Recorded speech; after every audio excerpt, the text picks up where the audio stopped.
Huli ngayon ang isang lalaking wanted sa kasong pagpatay matapos itong matunton sa isinagawang manhunt operation ng pulisya sa Sulu. Yan ang balita ni Patrolwoman Veronica Lagi.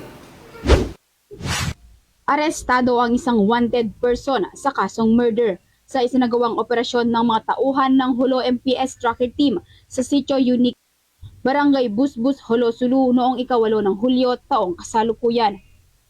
Kinilala ni Police Captain Elmer C. Espaldon, hepe ng Hulo MPS, ang akusado na si alias Naif, 32 anyos, isang mangingisda at residente ng Barangay Kulasi, Maimbung, Sulu.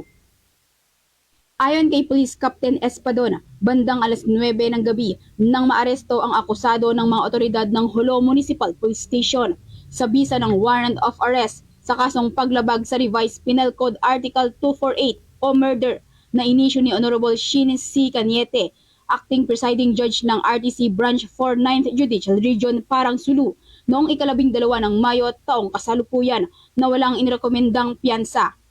Ang narestong suspect ay kasalukuyang nasa kustodiya ng Hulo MPS para sa dokumentasyon at tamang disposisyon.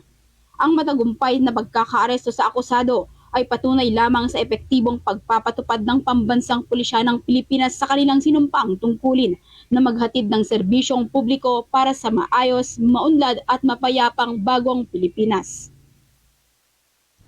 Mula dito sa rehiyon ng Bangsamoro, ako ang iyong Police News Network Correspondent, Patrolwoman Veronica Lagi, alagad ng batas, tagataguyod ng balitang pulis. Maraming salamat sa Patrolwoman Lagi.